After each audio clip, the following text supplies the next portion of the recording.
I'll never forget the look on Karen's face that day in court. Pale, trembling eyes wide as the judge said the words that changed everything. "Mrs. Pembroke, your house is sitting on Mr. Thompson's land." The woman who'd made my life hell for months, who fined me for everything down to the color of my garden hose, was now being ordered to pay me rent, for her own backyard. But to get to that moment, that sweet poetic justice, I had to crawl through 6 months of chaos inside the kingdom she ruled with an iron clipboard. When I bought that house, I thought I'd found peace. It was an old ranch-style place on the corner of Elm Street and 2nd Avenue, quiet, shaded with a big oak tree in the yard. The realtor called it a hidden gem in the historic Maple Grove subdivision. Sounded perfect. I signed the papers, got the keys, and thought I was finally settling down after years of renting apartments with noisy neighbors. I had no idea that the real noise would come knocking the very next morning. I was still unpacking boxes when I heard this sharp military-style knock on the door. I opened it and found her Karen Pembroke standing there like she owned the block. She was in her early 50s, hair perfectly teased, khaki pants pressed like she'd ironed them 5 minutes ago, a white shirt embroidered with the HOA logo, and a clipboard clutched in her hand like a badge of authority. "I'm Karen Pembroke, president of the Maple Grove Homeowners Association," she said. No smile, no hello. "We need to talk about several violations I've already noticed." Violations. I hadn't even finished unpacking. She didn't care. She flipped through her clipboard, rattling off a list like a drill sergeant. My moving truck had been parked on the street more than 2 hours. My grass was 1/4 inch too high, and my mailbox, the one that came with the house, was not HOA approved. Then she handed me a neat little stack of violation slips totaling $300 and said with this razor-thin smile, "Welcome to the neighborhood." And just like that, she turned and marched off toward her house, which, as I soon learned, sat directly behind mine.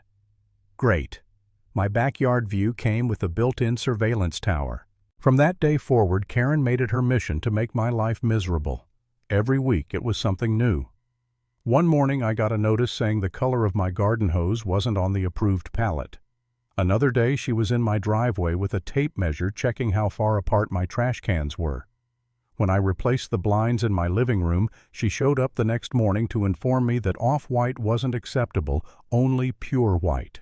It was like living under a dictatorship wrapped in suburbia. I tried to be civil. I even attended one HOA meeting to see what kind of lunacy fueled this operation.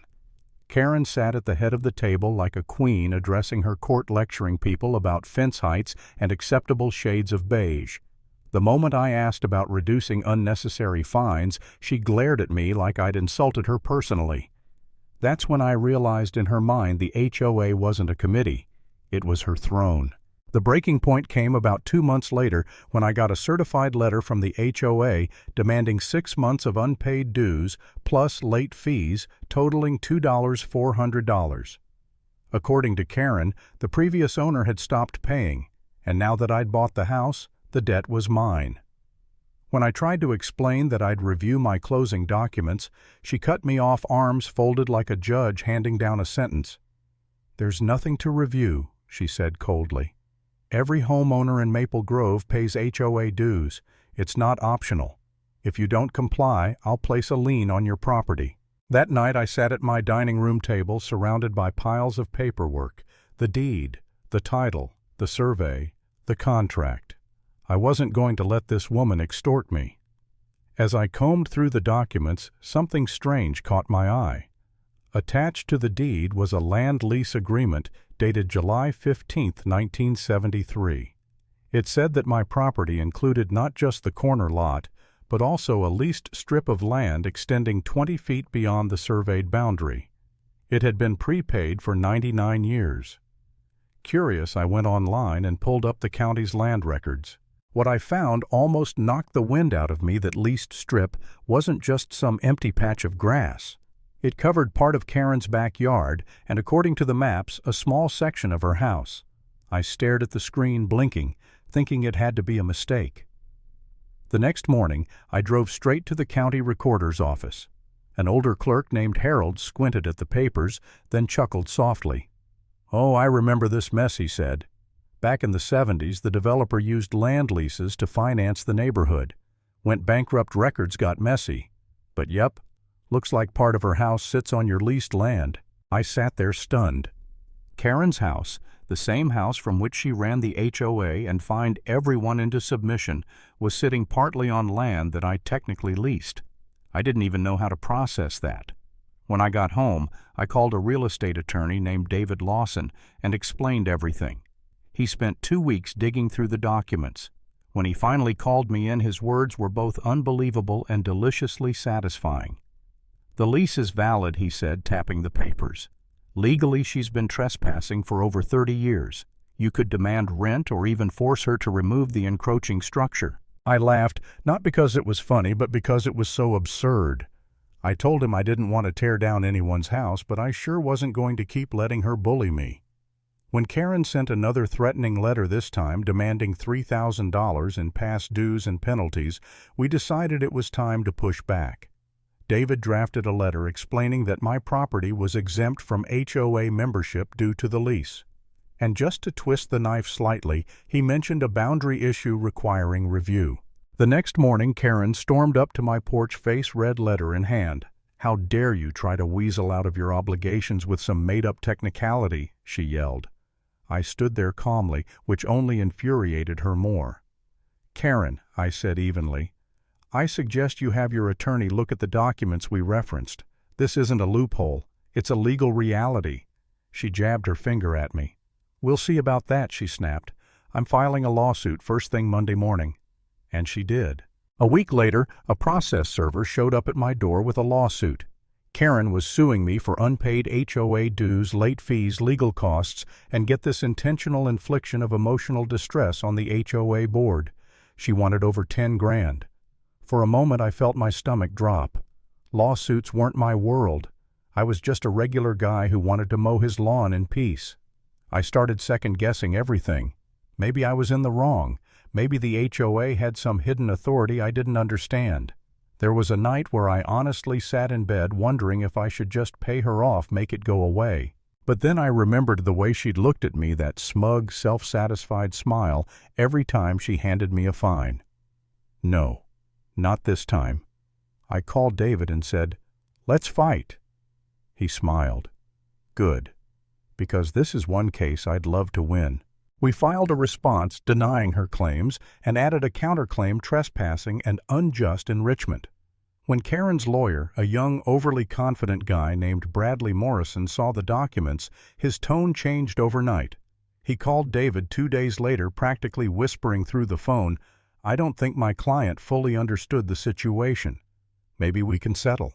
But Karen wasn't the type to back down. She wanted a spectacle, and she was going to get one. At the settlement conference, she sat across from me with her arms folded, glaring like she could burn a hole through my skull. "This is ridiculous," she snapped. "I've lived in that house for 20 years. You can't just waltz in with some old piece of paper and claim my land." David calmly spread out the evidence, the lease agreement, the deed, the survey, the county maps. Bradley's face went pale. "Mrs. Pembroke," he said gently, "these documents appear legitimate." Karen slammed her hand on the table. "Then the documents are wrong," she barked. She stormed out before the mediator could even finish speaking. 3 months later came the showdown. Karen entered the courtroom like a queen entering her throne room, hair-perfect suit, pressed HOA president pin gleaming. She took her seat at the plaintiff's table, arranging her papers with deliberate precision. I sat quietly beside David, feeling my heart pound, but also oddly calm. The judge, Robert Hamilton, a no-nonsense man in his 60s, read through the case file with raised eyebrows. Karen's attorney spoke first, painting me as a freeloading homeowner trying to duck my responsibilities. Then David stood up. He spoke slowly, confidently, walking the judge through every document. He explained how my property predated the HOA, how the lease agreement exempted it from their jurisdiction, and then with perfect timing dropped the bomb part of Mrs. Pembroke's house was sitting on my leased land. You could feel the air leave the room. The judge leaned forward.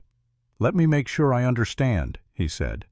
Mrs. Pembroke's home, the same property from which she conducts HOA business, is built partially on land leased to Mr. Thompson. That's correct, Your Honor, David said. Karen's face drained of color.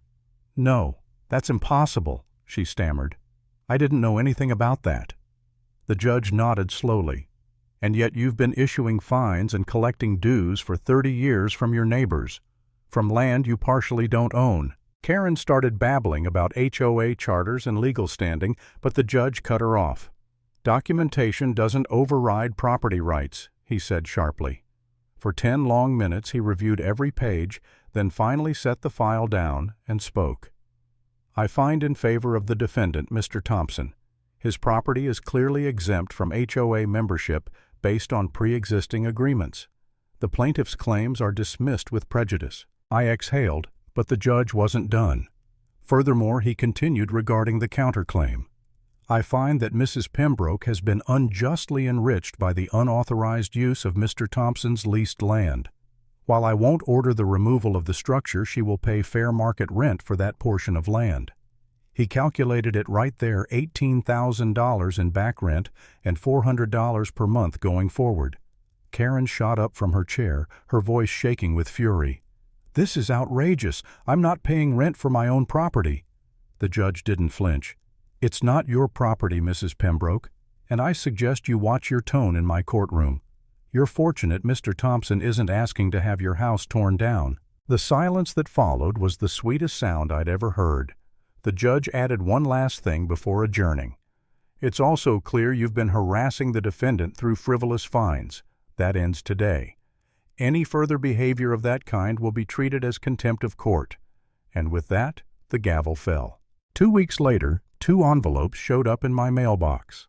The first contained a check for $18,000 and a signed rental agreement from Karen. The second was a letter from the Maple Grove HOA announcing her resignation as president effective immediately. Word spread fast. Apparently the board had voted her out after realizing how badly she'd embarrassed them. Her reign was officially over. 6 months later, a moving truck pulled into her driveway. She'd sold the house at a steep loss, forced to disclose the land issue to every potential buyer. Watching that truck drive away, I didn't feel triumph or pity, just closure. The new owners, a young couple, waved hello when they moved in. They pay their lease fee on time and never once mentioned the HOA. It's peaceful now, quiet like it was supposed to be all along. And every January when that rent check comes in, I can't help but smile. Because sometimes the people who try to stand over you end up standing on your ground instead.